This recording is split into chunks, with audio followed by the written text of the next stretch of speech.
Good afternoon, everyone. BC Richfield here, coming to you live from London. It's just gone a couple of minutes past midday here, making it a few minutes past 1100 UTC. A really big shout out to everybody joining us live today, as well as everybody that's been joining these sessions recently from all over the world. Thank you so much for your positive feedback, your constructive criticism, everything that we've had coming into the show. Has been really, really wonderful to see such a growing base of people who really want to understand the technical elements of trading a little bit more. I do share other elements as well, but as I always tell everybody, first and foremost, I am a technical analyst. So that's what's going to make up the majority of the show. Jojo, our wonderful Jojo as well. Don't shy. Is that you, mate? Again, Craigie boy, how are we doing? I'm just getting used to seeing your actual usernames now. I don't know why they started to come through to the system as usernames rather than, your actual screen name. So apologies if I get any wrong or if I miss any of you. It's a pleasure and a blessing to have you all with us. So what I really want to do today is look at what we discussed last week, look at what's happened, obviously decant everything that's happened on Friday over the weekend. Remember, we always want to put forward what's known as a Bayesian methodology to our analysis, meaning that we're constantly in a flux of taking on board new information, plugging that in to our systems and seeing what outcomes we get so that we can make the best informed decisions. All right. So without further ado, we do have news events coming up this week, not something I'm going to really kind of sit particularly hard on at the moment. One of the key elements here that we need to understand is that, the data delays from any, knock-on effect and extension of this government shutdown. So we need to get back on top of the news event, see how that's starting to wash through at the moment. As it stands, we've got Powell speaking tomorrow. Basically, the rest of the data is currently tentative, or the vast majority of the data is tentative because they don't know if they're going to get the data prints coming through. I've spoken to some very interesting sources at places like Goldman Sachs, another friend of mine who I've got over at Deutsche Bank, and really, really interestingly, the message coming back from them about the situation last week, which, by the way, this flash crash, whatever you want to call it, liquidity issue, manipulation that happened on Friday, really took them off guard as well. Now, these funds are major longer-term investments. Their time horizons differ very differently from what we typically seek in crypto. So this is a little bit of a bump in the road for them. But, the opportunity to stack back up on cheaper prices in the NASDAQ, S&P 500, the Dow Jones, the Magnificent Seven, for example, as well as Bitcoin and crypto was really, really, really appealing. But ultimately, the news is really, from across a lot of different things. I get on to Bloomberg first thing in the morning. I study diligently all of the news stories that come out. I speak to contacts that I have, different funds and some at banks, obviously, about things that we're allowed to openly discuss. Can't have anything that warrants insider trading for these guys, or their careers would be heavily at risk. But the overall sentiment towards equities, towards capital flow, towards the continuation of this risk-on market is still very much there. Now, we saw the tweet, which is very, very hard to ignore. Horace, hello, mate. Octo Bitcoin as well. Hello and welcome. I love the logo, by the way. I'm a very, very keen scuba diver, and I love octopus. I find them absolutely fascinating.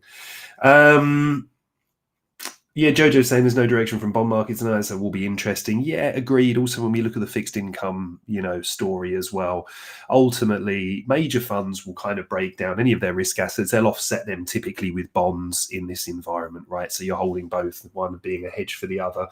But the news basically is tentative, but I was really interested to see that a lot of the kind of major fund players were really seeing this shutdown as not too much of an issue at the moment, much more kind of pegged towards what happens if it goes over.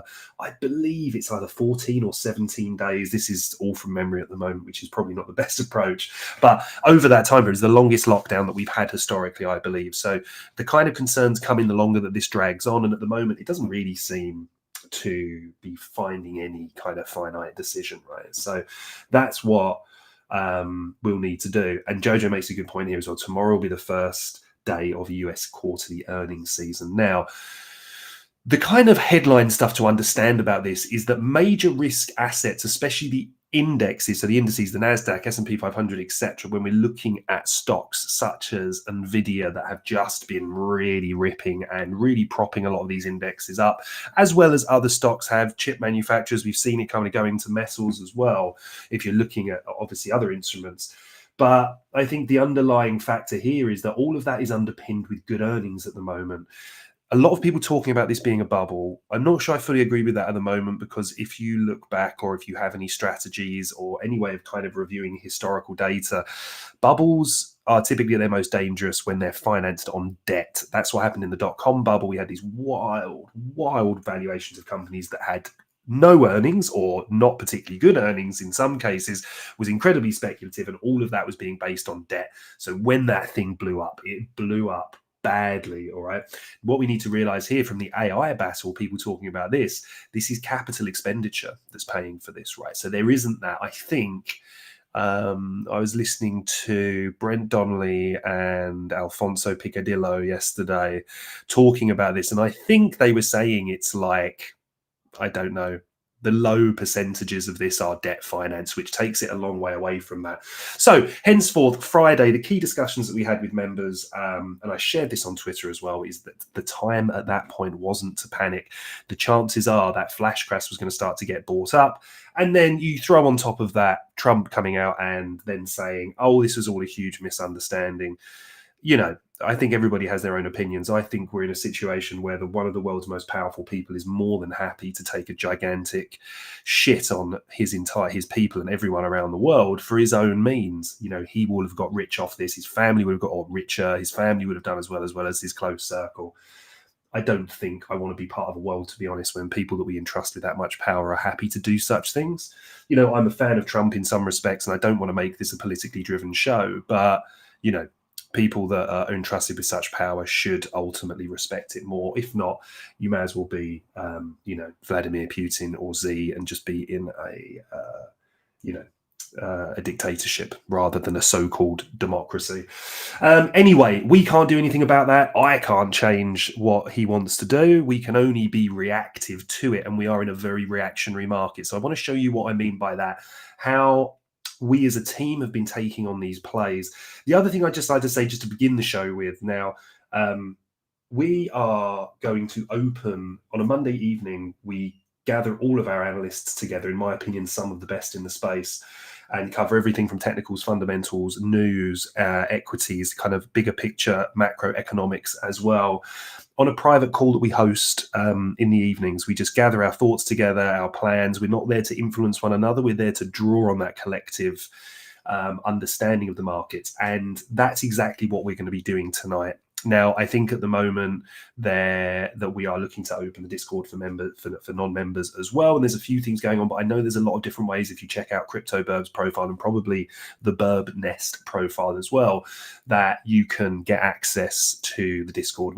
In situations like this, a lot of people are hurting, a lot of people are over leveraged. You can see that in the statistics. And look, as much as you warn people not to do this, a lot of people will do it. It's almost a very sad rite of passage that people go through in cryptocurrency, right? But the very best people come back from it strong, and we want to be there to help support people with that. So we're actually going to make our internal discussions live for members tonight so that they can get the insights. We always share these afterwards, but we figure opening the floor to questions, finding out where people's pain really is at the moment, how they can kind of address that, will hopefully give a little bit of something back. So if you are a member or you want to gain access, I believe you can do so for free or trial or whatever at the moment. You're very welcome to join that. That will be this evening at 1600 UTC, all right, 1700 London time. So anyway, that's all I wanted to say. I did also want to just put a word of support out there for everybody that is struggling with this at the moment. We've seen some very, very sad instances ultimately. You know, as long as you have your health, you can always change your life moving forward, right? We need to remember that most people listening to this show, we're already under a blessing that we're in a country, a place that allows us either the freedoms or the ability to even, be part of these kind of things. And while it might seem like the end of the world to most of you, I hope you're all safe and you've all taken time to take stock on this and understand that, there is ultimately a brighter future ahead there for everybody. I think most people got hit on this. It just depends how badly you got hit. But, as Sylvester Stallone says in Rocky, and, it might be a cheesy saying, but it's something I've always believed in. It's, it's not about how hard you hit. It's about how hard you get hit and keep getting hit, keep getting knocked down and keep getting up again. That's ultimately what people do. All right. What the best people do. So, and I'm not considering myself in that. I just come on here to share with you guys my ideas and things that have helped me build a career in trading, not just in cryptocurrency. As you know, I'm a little bit of a dinosaur to that in some respects, but that is where we are. So let me just take a very quick look at the questions, and then we're going to just dedicate the next kind of 30, 40 minutes to really diving into these charts and looking at what the plan is and how we're going to play this moving forward. Gravaldo, hello, mate. With Gravaldo in the name twice, I knew it was you, as well as the Assassin's Creed logo, one of my favorite games when that first came out. Just what an absolute beast. So, BC, what do you think about the recent crash? Well, I think it was a mass market manipulation caused by Trump, I would imagine, in cohorts of some kind with Z. If you look at the information that he was reacting to that caused the major market crash, the timing of it, he typically crashes the market on a Friday, so towards the close of the equity market in the US. So the timing is utterly suspicious. The other side of it is that the information he was reacting to was actually released by China 6 days previously, and Trump was very, very privy to that information, as he would be with everything. So in my opinion, this was a selected hit to crash risk markets, to allow people to get involved lower down. Now, I'm not saying this couldn't have further reaching repercussions. It's very, very difficult to know where we go from here. I've always been a great believer that we play the markets level to level anyway, that we don't ever want to get caught in that mindset that we really do fully understand where they're going, because we don't. And the problem is, even if we somehow did, you can see that it just takes one person with the reach and the power of Donald Trump. And I'm not saying there's lots of them that can do it, but there are vehicles, news and media agencies that will promote that as they would, the sweet whisperings of the devil, I'm sure, as long as they're paid enough. And that's kind of, there is going to be a little fallout from that. There will be, a lot of people smarter than me in this space are thinking that we're going to see a large body float up to the surface in this, a winter mute type situation or something. Ultimately, the key thing to understand here, and I've seen this kind of going on Twitter, and apologies for rambling on about this, but I do think it's really important context for everyone if you don't understand it. A lot of people bitching and moaning, this is a black swan, or you don't know what a black swan is, blah, blah, blah, blah, blah. Honestly, I don't know how people are wasting their energy on those kind of conversations when they're missing the big picture entirely. Regardless of what it was a massive cascading liquidity event. Market makers pull liquidity from the market in such situations like this. And if market makers get caught on the wrong side of that, they get badly punished. That's why, really they're getting rewarded for their risk with the spread. Typically, that's how market making works. What we saw was a mass liquidity cascade and people getting very, very badly hurt. What you really need to understand, though, this is not unique for crypto. I don't disagree with people calling it a black swan type event, because it was ultimately something that was unpredictable. So with that, I think that's completely correct. And I'm actually not here, and I don't really give a shit whether it's a black swan or not, because does that really get your money back? Does that help you position for where you're going forward? You're just burning energy on stuff that doesn't actually really matter. What you need to understand is the context of where we go from here, what's caused it, stuff that we don't understand until after the event. And, especially when it's involved at a governmental level, we may never understand on the deepest plane, right? But that's what we need to just put our mindset back to now and say, okay, let's clear away the noise. Where are we? And this is what I'm going to try and do today. So, Gravallo, just going to finish off the questions here quickly. There's no way major altcoin crashed from 49% just because Trump and BTC dumped 16%. Yeah, I can understand the side of that, but you just got to understand that the liquidity for altcoins is just absolutely trash. There's millions of them now. We're in a massively oversaturated market. Bitcoin just has to sneeze, and we've seen coins just retrace like that. Altcoins are the beta of beta risk assets. So if you pull liquidity from these type of things, you're just going to absolutely see market-wide crashes. Also, liquidity can be taken to support other elements within that, and that can then rip it away. Bitcoin, the other thing to really understand about this is different people are buying Bitcoin. Bitcoin is going into strategic reserves. Bitcoin is going into major funds, right? Pension, like the buying for Bitcoin has just completely changed now, right? So it doesn't leave a lot for altcoin. So Bitcoin will be protected. It's that drive towards, the move away from it trading like a risk asset or like an indice like the NASDAQ, right? And more towards that digital gold.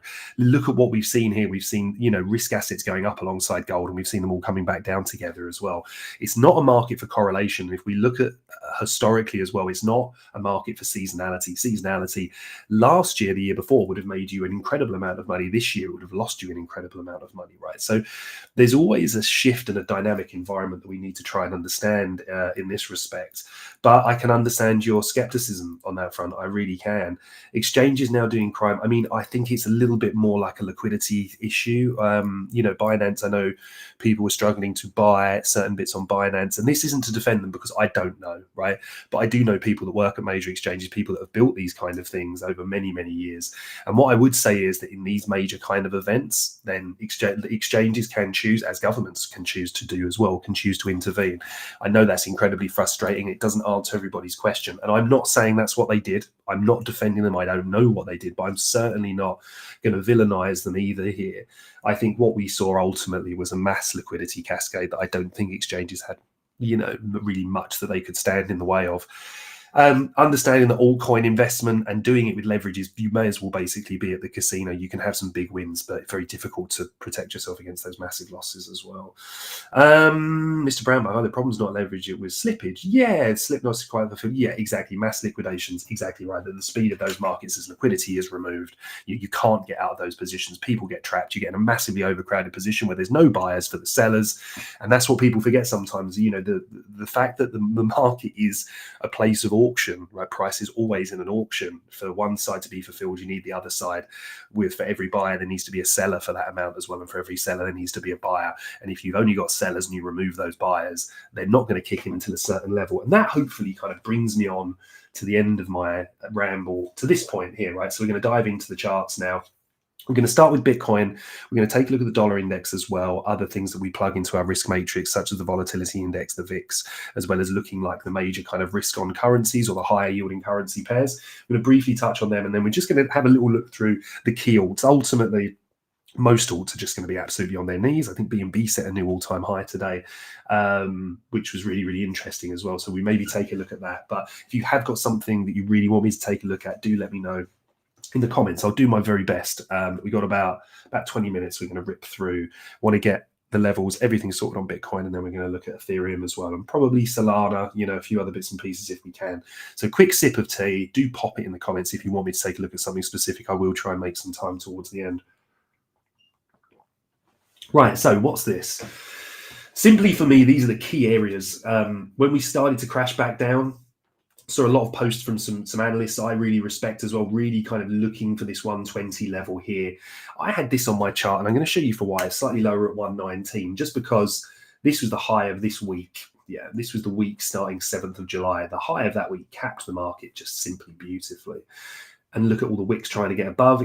Buyers couldn't get acceptance at this level. So what happens if we look at market as an auction? What happens when we can't get acceptance? The market, the price, however you look at it, is in balance here. There's an agreement. This is where we range. This is where the market's in balance. This is where the market's out of balance, or we see that expansion, price seeking value or price seeking acceptance higher, and then we want to see that range followed by an expansion. If we start to break down from these areas or see rejection, see that the market isn't willing to accept it as fair value at that price, then we typically revisit these previous areas, these previous consolidations. That's why you will see me using consolidations a lot. So just to give you context why this was a really key level for me, the other key level for me here is the prior all-time high, which was back in January 2025. We came up, performed a swing failure from the previous all-time high, and then saw a pretty severe correction. So, look, in terms of what's happened Friday to where price is now, I don't want to say this as a negative, look at this corrective move before we stepped back in. All right. Let's remember that we all get a little bit accustomed in crypto to prices really just going up. I know it's been a turbulent ride. It hasn't exactly been like the NASDAQ this year, when it seems like you could just basically hit buy, walk away, and look like a genius. Not any disrespect to NASDAQ traders. I'm a NASDAQ trader as well, by the way, and I know loads of people still losing money in those markets, and I do, as well on a weekly basis, as well as make money. But this is where we are. That's the current level that we failed to get above. We failed with this all-time high here. So now, as we're just displacing this back down, decanting this back down, sorry, not displacing. The key for me is what's happened in here and how price now reacts. So the play for me was very, very simple. I released this in the Bitcoin report last night for members, and I shared it on Twitter as well for everybody in for free. Is the playbook all the way through has been this, the kind of grey, greeny, bluey, tealy areas, whatever they are, I love the color but don't know what it is, are the key kind of areas of support and resistance through here, or our key pivot points. This one we can see back here was the high that was set in May, all right? And then we saw it act as support through here, We lost this area, it became resistance, back above, deviation, back above, we got this lovely pump. Price is now back above this level, and for me, that's something that's really positive. The other key areas that I've got highlighted here is this area of demand. It's kind of this whole area here, but I like this one. Why? Because this was the small consolidation before price really ripped. Yeah. And again, remember, price is in balance here. It's out of balance here, expanding higher. And this was then gained as acceptance here. All right. Then price deviated that, tried for new highs, broke back down. And look what happens when we come under this area of consolidation again down here. See how it acts as resistance, pushing the market lower, ultimately searching where it was considered value before. And you'll hear me use terms as well. They're not entirely accurate, but I do think that it's a good way to conceptualize it, like the buyers stepping into the market here, or the buyers defending this position. It could just be a single massive buyer. It could be hundreds of thousands of smaller buyers. Either way, whatever happened in here, when we had this expansion, price had a short consolidation. And the decision was made at that point that price was seeking higher, and it held higher. So this is where the buyers control the market, in my opinion. So the play was very simple when we reached here. If we started closing below this and taking out this low without a fast recovery back above, it seemed like the buyers would then be out of control of this area, and we would look for that to become resistance. All right. So when we revisited it here, it was very, very simple. I did expect this to really kind of come back down and take liquidity below those lows.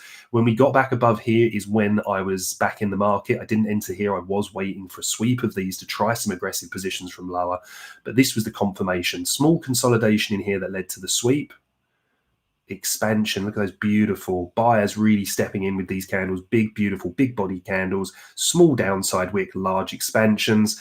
We then closed above this area here. So again, a key way or key thing I'm always looking for in my trades, whether it's intraday or otherwise, of finding the areas that were previously in control by one party and looking at the party losing control of that area. So this consolidation here is what led to price driving down. So there was an aggression from the sellers in here, right? Sellers really wanted to push price down here. Now, the problem for the sellers is they then get closed above over here. So the people that were taking those aggressive short positions within here are now offside. So they have two options. They can hold through a potentially massive drawdown in hope that price kind of returns from this and goes lower, or they can cut their losses as price returns to within their buy zone. Maybe they take a small hit on the position, maybe they get out at break even. Then adapting to the new information, they can then decide to go long on this position, or if they're short this position and comes back to here, they could be looking to hedge that, right, to cover here as we come in. And that's why we often see these retests before these really large moves up. People caught offside here, those people then shut down that position. You ultimately get rid of that resistance and you see that major pop higher. So I'm still really interested in this line here, all right? It represents this breaker candle before price flushed out liquidity here and saw this large move higher. That also aligns beautifully with this pivot, all right, that we're now looking to form support. Why? Price really ripped through this. Then look at the recovery here. This is when I started to get really, really positive here. I'm very rarely somebody that just leaves limit orders in places, and I did have some on Bitcoin down here at 100k, which was obviously in hindsight a little bit too greedy. I figured we would be hunting down the round numbers when we saw this mass sell-off here, but actually when I saw this wick come back up, I was pretty convinced that we weren't going to get this right away. Bitcoin at 100k for me is still a good investment. That's my opinion, right? None of this is financial advice, obviously. Caveat for you all there. We've driven up into this inefficiency here, and inefficiencies or gaps or fair value gaps, if you've studied ICT or anybody like that, are formed when we have these large moves down or up. Basically thin order books here because, like we said before, what's happening here, everybody's selling, no one's buying, so the price just shoots much lower. Like Mr. Brownbug said, that kind of slippage effect that you see, right? And these are the moves you want to be involved in. I'm not sure many could have got involved in this here. We actually missed a pretty generational short on the NASDAQ, which actually stopped us out before then, absolutely tearing for the lows. But it's very difficult to predict these kind of events. We're not in the business of trying to pick tops and bottoms. You'll get absolutely wrecked trying to do that. Much better off waiting for price to kind of show its hand a little bit. So where is price showing its hand here? Well, I want to see this level hold here and this level hold here. The top of the break is sat at 113.253.6 here on OKX, and the top of the support level here, which again, look, we closed below this here, but look how price wicked down back into our key area of demand, which is the blue box. Then we saw this beautiful bullish engulfing candle here. If this is resurgence from the buyers, if the buyers are going to continue to step in here, these are the levels that I want to see hold, and these are the levels I would look to build positions from. Let me just take this down onto the 4 hour. And I really, really like the look of this move higher. We've taken out some lows. We've seen pretty strong expansion. What I don't like about it is it's happened under questionable liquidity conditions because we are, obviously this was Sunday. So as we look at these here, that's the reason that a lot of traders, myself included, often like to wait for Monday's range to play out and then base some decisions on that. However, I really like this move higher. If we take a Fibonacci on it from the current expansion,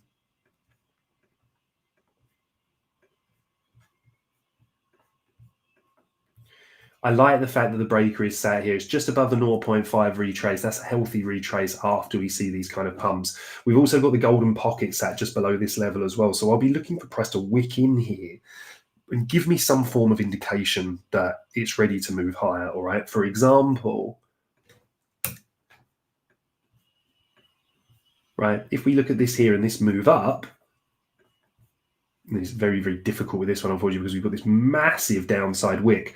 But if we look at the main displacement leg through here, not including this wick, as price is now retracing back towards the 50%, we're holding this inefficiency in price.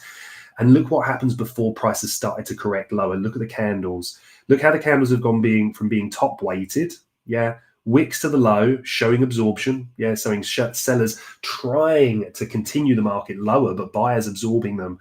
Then when that pressure relief comes in, price then moves higher. We've now seen this the other way here. We've seen that absorption starting to come from the high. So we want to start seeing some wicks down into these areas here to show us or give us at least a bit of an indication that buyers are willing to step in here. So the plan for Bitcoin is one based on patience at the moment. It depends how you're approaching these markets.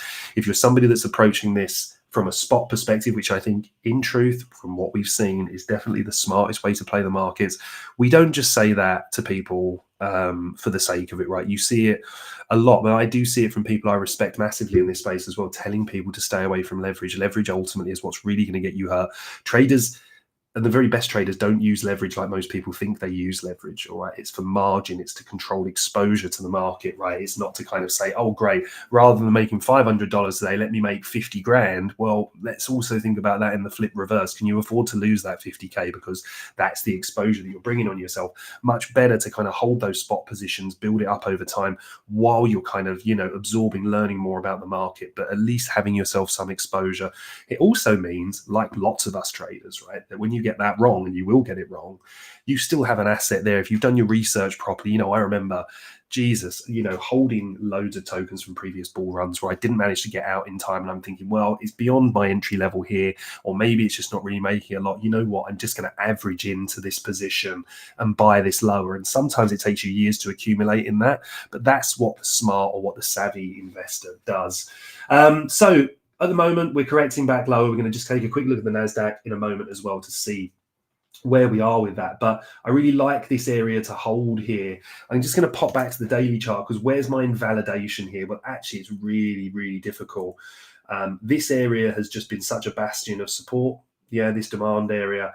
I would need to see price closing below this. I'm not so interested in that now because we've come back and swept that. It's purely indicative of the reaction that we saw in here as price not only drove into this inefficiency, this gap here, but also the origin of this large move higher. Yeah. So we had this gap here. That's where price drove into here. That's this. All right. But also this consolidation, right? This is the area here, or the move lower.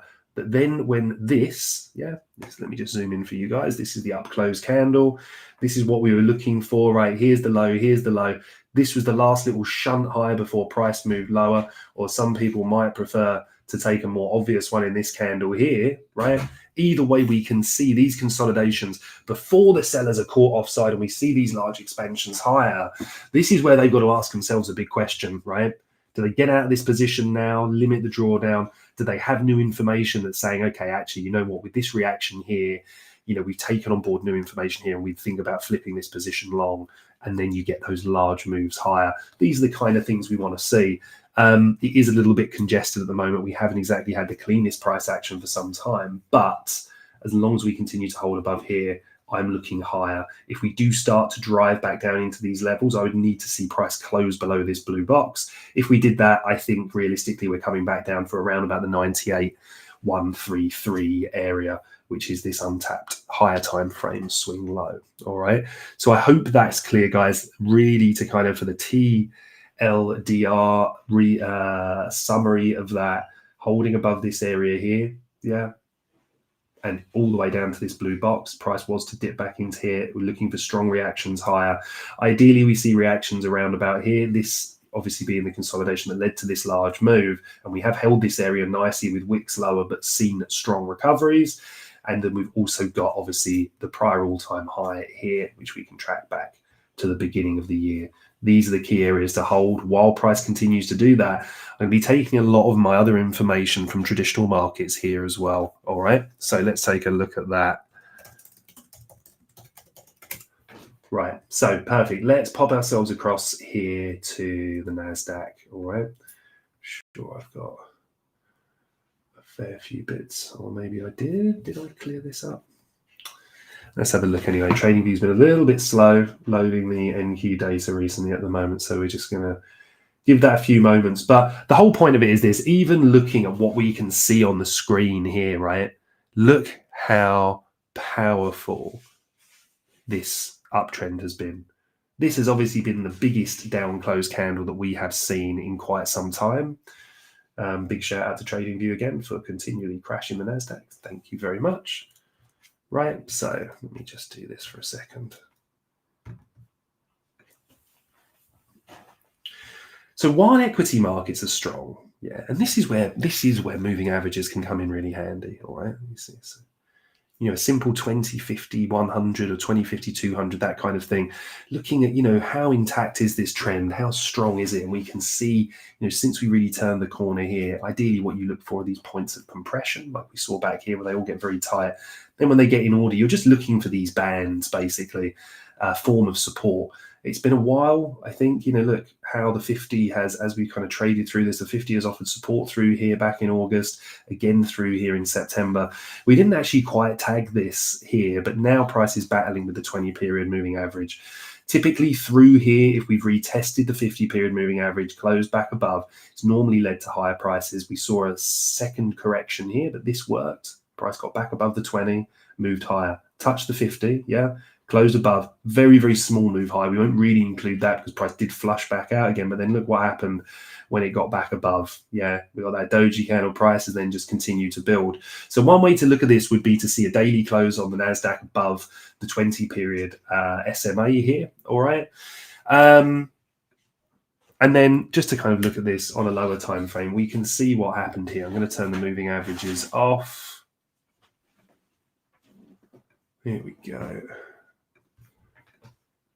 Yeah, obviously an aggressive sell down, obviously gapping if you look at the CME as well. Price is now coming back up into this area. So what I want to see here is I want to start to see some bullish price action. I want to see that price action start to be respected. I want to see, buyers stepping in here.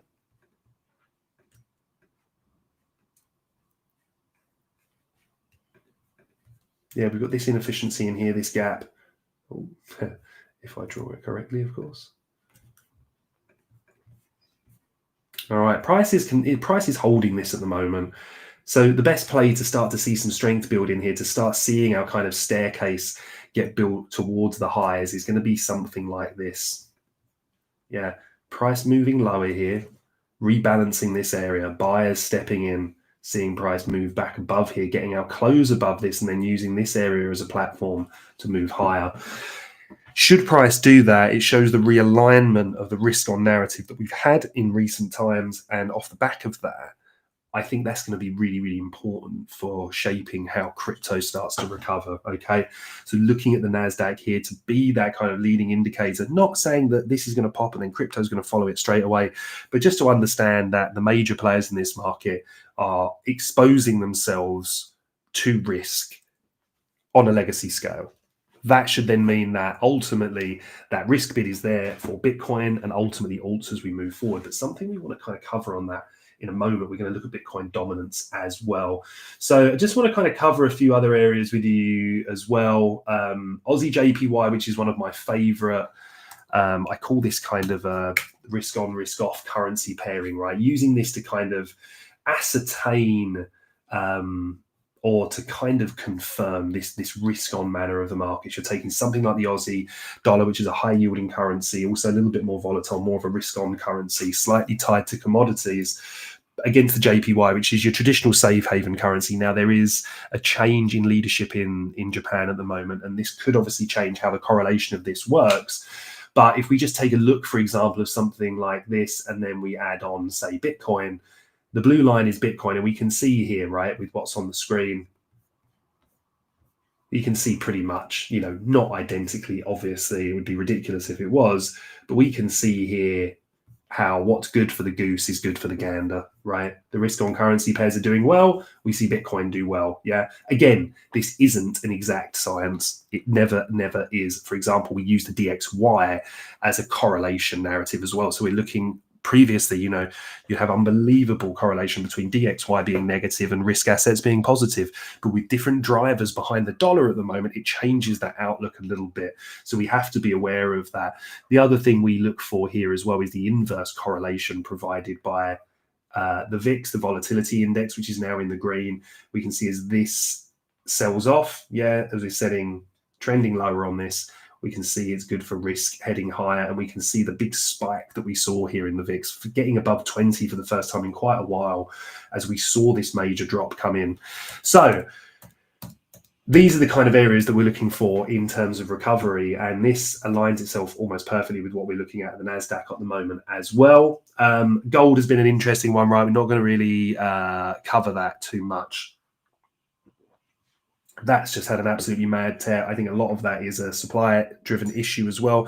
Not to mention the fact that, a lot of people haven't been talking about this, but central banks have massively increased their holdings of gold over the last 2 years, I think, don't quote me on this, but I think this is pretty accurate. I think on average, they were buying up something like 600 tons a year.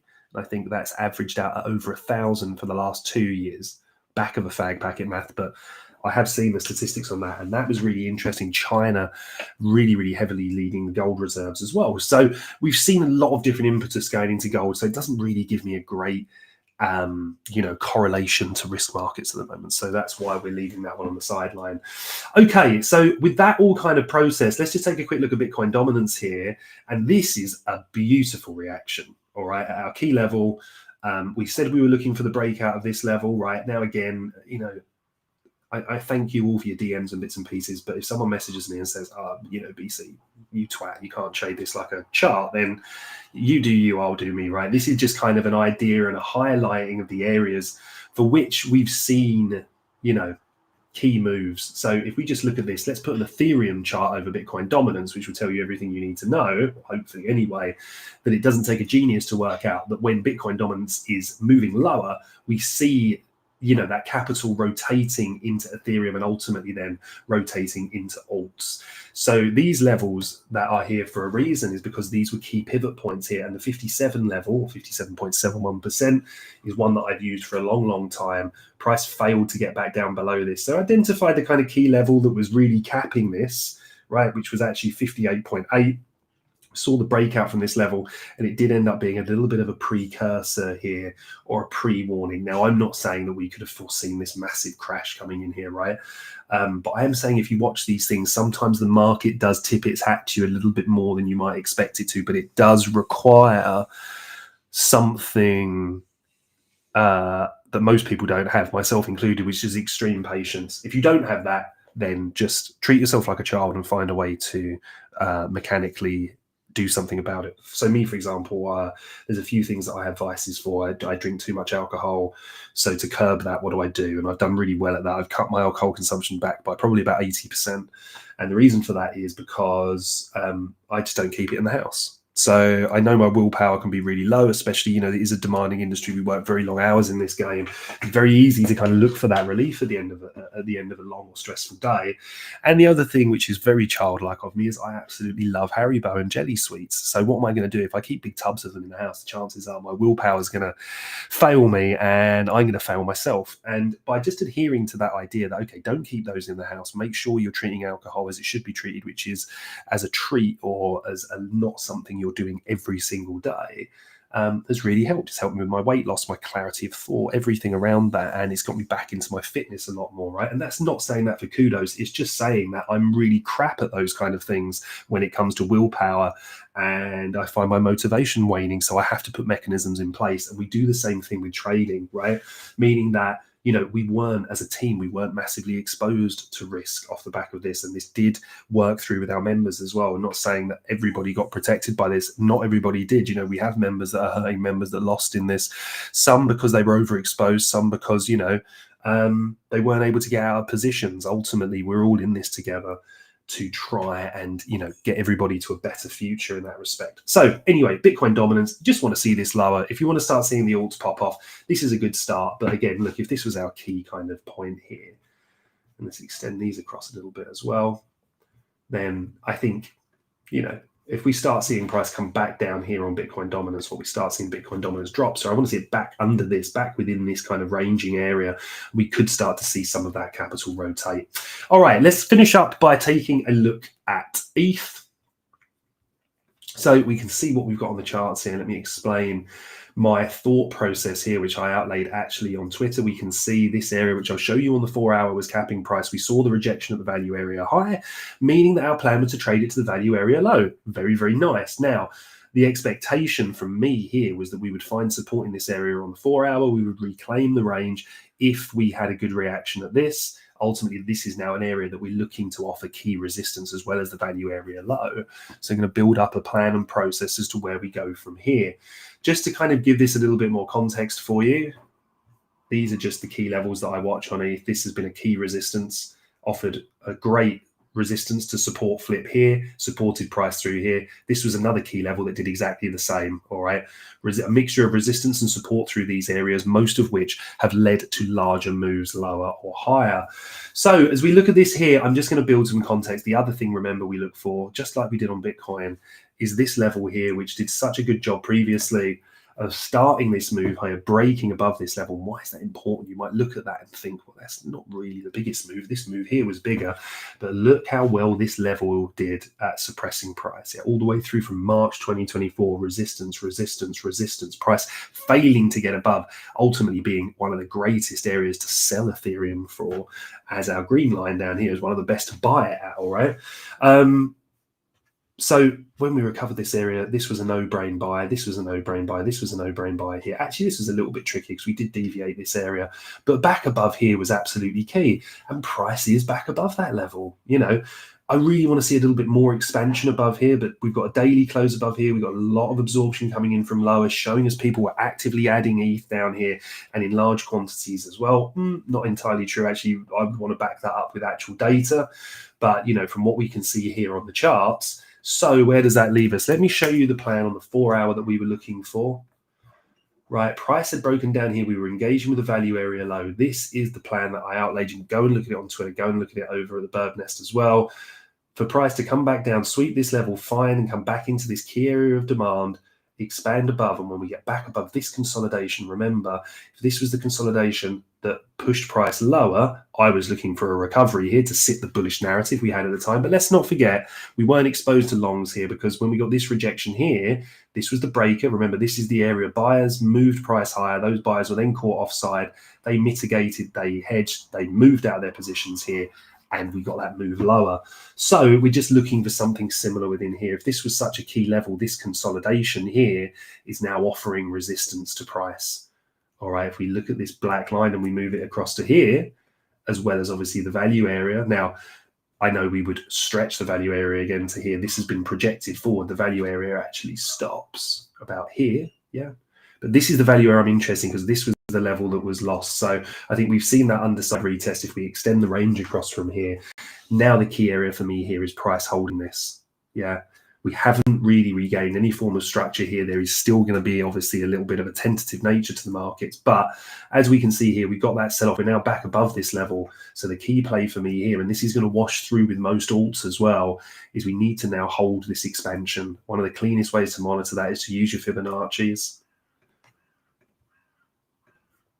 Know your levels, 236, 382, 0.5, golden pocket, which I had between 0.618 and 0.66, and the 786 level down here as well. You can get those settings from a very standard Fibonacci. If not, feel free to reach out to me. You can reach out at BC_Richfield on Twitter, and I'd be happy to share them with you. But, anything holding a 236 is considered in a very strong trend, typically 382 as well. Looking for the 0.5 retrace here is normally quite good and healthy. Obviously, the golden pocket as well. But again, using these levels here to just see how we're starting to move into them. I'll be showing absorption. Look at what happened down here. Long downside wick. Then we get some move sideways. Then look at this long downside wick coming into a small body, short nose pin bar candle or hammer candle. Then we get, this is a doji, but it still engulfs the previous candle. So we see the impetus moving higher, ultimately to expand.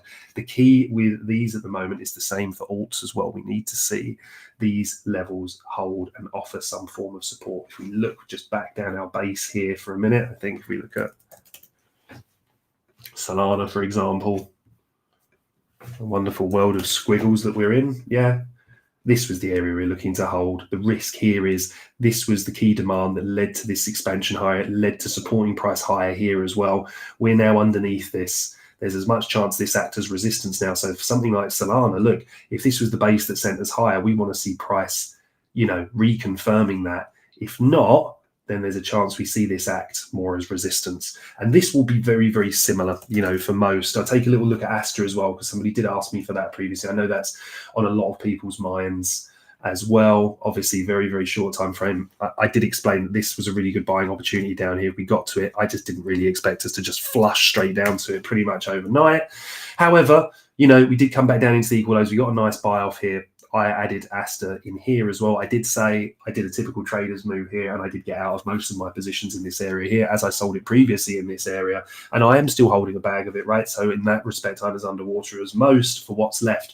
But I did take a lot of profit through this. And I think that's really been a message to send forward in this cycle, is make sure you're booking profit, make sure you're securing risk, right? Yes, everybody wants the alt season of old, but the dynamics for the market have changed immeasurably.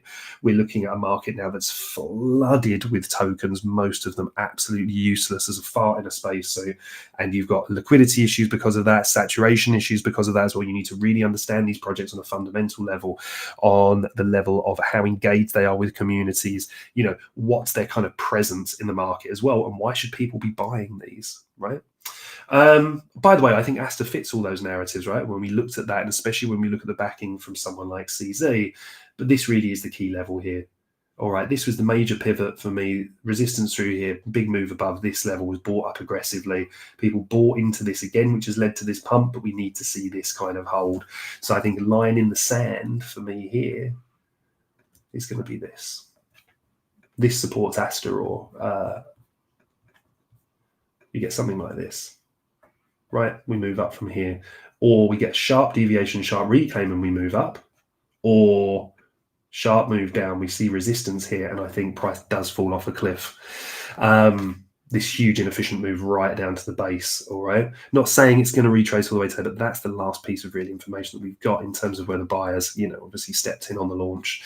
Look, guys, I hope that's been interesting for you. If any of you want to reach out, please don't hesitate. You can find me. Let me give you some details if you want to come over and find me. You can find me on Twitter at BC_Richfield. All right, you can see this on here. I do try and reach out. I do try and respond to everyone as best as I can. The other thing that I do want to say as well at the moment is if you are a trader, there's a good opportunity to get a little bit of your money back in this space at the moment. We've got CEX.io margin trading competition going on at the moment. More money is getting added to that pool every day. And you can get some good bonus goodies and bits and pieces through that. But I know most people at the moment are really, really kind of focusing on some shattered portfolios. But if you are a trader, these trading competitions are great ways to not only prove your mettle, but stand up in an environment where you can stand to win quite a lot. It's what really kickstarted my career in crypto when people started to notice me, was winning a few major competitions. So if that is of interest, please feel free to reach out. I'll be happy to direct you to that, or anywhere that you guys can obviously get access to capital for very little or for free. All right, legends, thank you so much for joining me today. It's been a real pleasure to be here with you all. Let's keep an eye on the charts. Let's keep an eye on the news, right? Let's look at the developing situation in China. Let's see if the risk markets really are going to kind of hold this recovery pump, or if this is just a bit of a dead cat bounce and people trying to get out of positions as best as they can. We've got the levels. We know the key areas that we want to watch. So absolutely nothing but good vibes for you all moving forward. I hope you're all okay out there. Steel yourselves, dust yourselves off. We go again. It's the nature of this industry. If there's super normal gains available anyone, anywhere, there's going to be a great cost in terms of trying to achieve those. And I hope, like the very best people I've known through this industry, that this ultimately makes you better for the experience that you're going through at the moment. All right. Don't hesitate to reach out. Have a fantastic week ahead. I'll see you all again on Wednesday for our all